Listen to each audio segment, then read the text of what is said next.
2015 Adventure Racing World Championships in Costa Rica. The main character, Michael, is the captain of his team, consisting of 4 people. His team is the main contender for victory, just like their rivals the Arc'teryx team. During the kayak stage, all teams wait for better weather, but Michael, despite the team's objections, strives for victory and does not intend to wait a minute. And then the water suddenly runs out, and the crew has to pull the boats along through the mud. The entire team is at the limit of their physical and psychological capabilities. They tell Michael everything. They think about his recklessness and blind will to win. One of his crew members is a popular blogger, and he decides to take a photo of his captain's fiasco and post it online for everyone to see. Well, the photo turned out good, and the whole world saw the main loser of this season.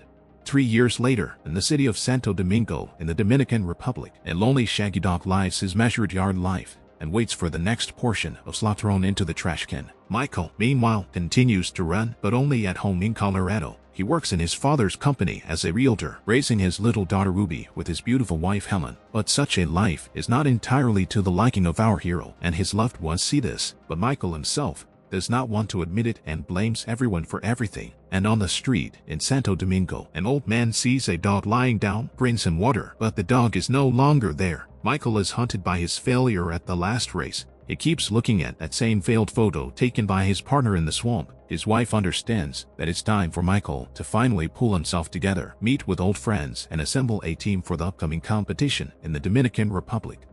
First of all, he goes to his old friend Chick in California and persuades him to take part and become the oldest champion in the history of the race. Michael knows that he had a knee injury and was kicked out of his previous team for this very reason. But judging by Chick's reaction, he likes the proposal, which he will later tell Michael about. The next stage of preparation is searching for sponsors, because everything requires money. He finds them, but his notoriety is known to everyone, and sponsors are trying in every possible way to find a reason to refuse Michael. During the conversation, he tells them the composition of his team. He started with Chick, a conversation with whom we have already seen. The next member of the team is Olivia Baker, daughter of Hugo Baker, and we are transported to Hawaii, where young Olivia, under the supervision of her father, conquers another sheer cliff. Michael meets her father and climbs the cliff to talk to Olivia. She understands everything immediately and perceives his proposal with skepticism. But Michael has convincing arguments in stock, and the father gives the go-ahead for his daughter to participate. But for the 4th member of the team, the sponsors propose their candidate Leo Son, the same member of Michael's team who took that disastrous photograph of Michael in the swamp. Michael is confused and is trying his best to dissuade sponsors from this idea. The amount of sponsorship Michael requested is $100,000, and the sponsors also respond to this with uncertainty, and this turns out to be the last straw of Michael's patience. He breaks down and expresses all his accumulated grievances to the sponsors. At the end of his speech, he refuses their financial help and warns that despite everything, his photo will soon hang on their office wall. However, sponsors still give $50,000 if that same Leo participates in the race. Well, there's no choice.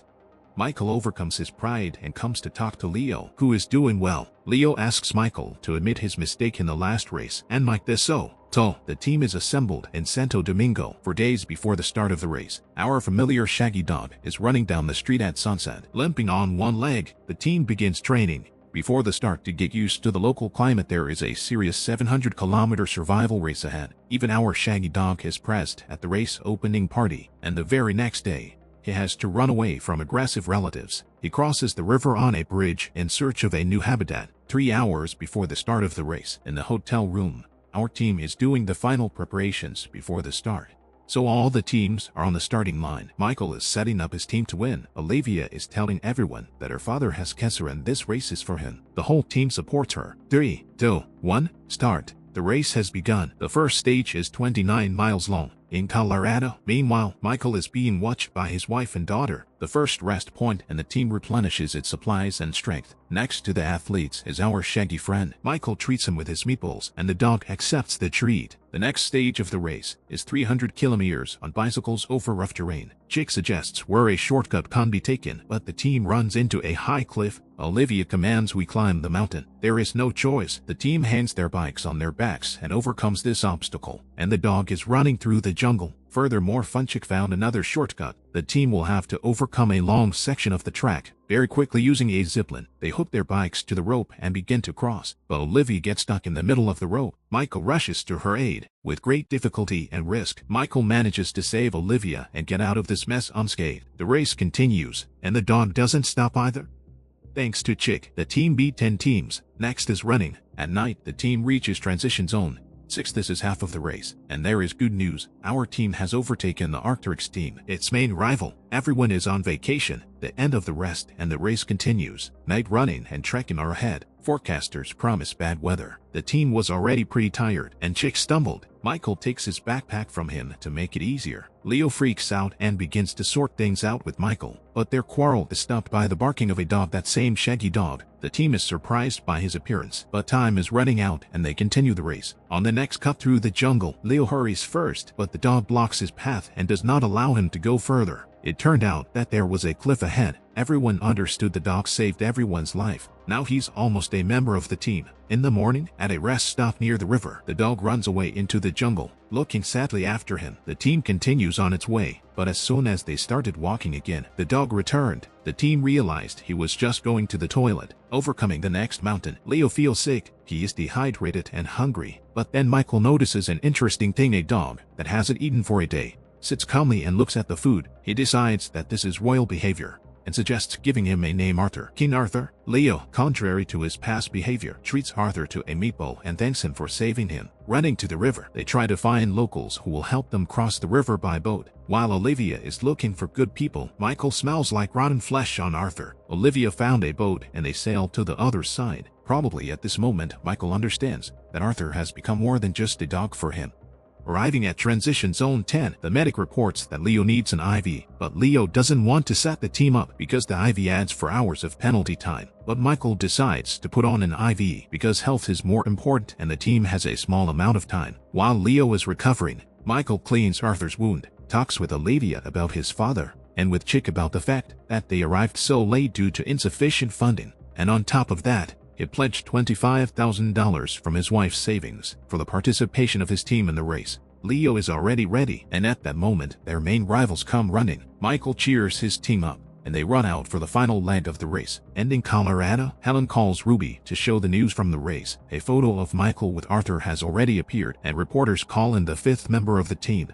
Having run up to the shore with boats, the organizers forbid taking Arthur into the boat for safety reasons. Michael has no choice, and they sail without the dog. So, our team is catching up with their rivals, but they notice that Arthur is running after them and barking. But the shore ends, the boats move away, and Arthur rushes into the water after the boats. Michael understands that now he needs to choose victory or Arthur's life. The choice is obvious, and he and Leo swim back after Arthur. They make it at the last minute and save Arthur. The victory was lost, but the spirit of the team was not broken. They are racing to the finish line to get into the top 5. Meanwhile, Michael's wife is reading more and more news about Arthur because he has already become the star of this race. Team Arc'teryx is the first to arrive. Our team is already at the finish line. Arthur asks to get off Michael's arms and finish on his own 2 feet. So, Michael's team finishes with 5 of them and with a light heart because they did not betray their friend. Leo suggests taking a group photo, after which an exhausted Arthur falls to the ground. Michael carries him to the local veterinary clinic, where he is informed that his condition is critical, and the only way out is to clean out the wounds and give him a couple of days to live. But Michael cannot come to terms with this. He wants to take him to the States, but the veterinarians say that veterinary control will not allow him onto the plane.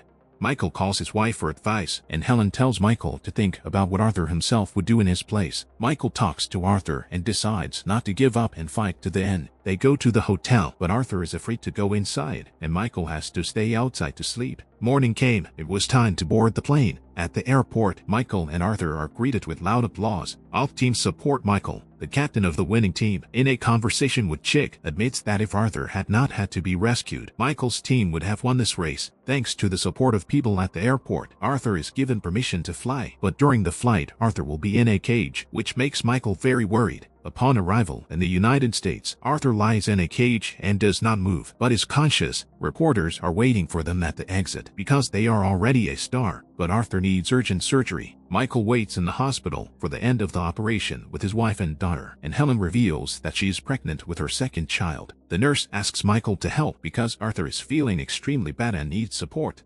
Colorado. 18 months later, Michael is running down the hill and Arthur is catching up with him. He survived thanks to Michael, and Michael still became the star of the survival race. Although he did not win, now he is happy. Thanks to general publicity, Arthur's fund was opened, which helped pay for the dog's treatment costs, and this foundation continued to exist for the benefit of animals around the world. By the way, in the sponsor's office, they hung a photo of Michael's team of 5 participants,